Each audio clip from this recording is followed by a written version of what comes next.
Cup சாம்பிராணி செய்கிற single piece manual machine புது மாடல்.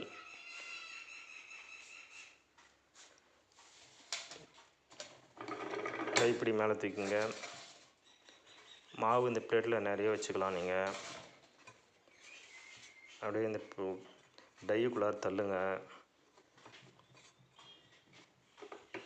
கைப்பிடியை இறக்கணும். லேசாக அழுத்தினா போதுமானது. இந்த லாக்கு தள்ளிக்குங்க. இப்போ கைப்பிடியை தூக்கணும்.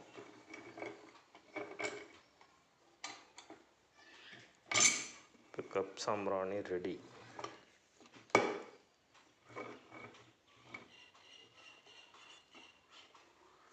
மறுபடியும் மாவு போடணும்னா இந்த தள்ளிடுங்க.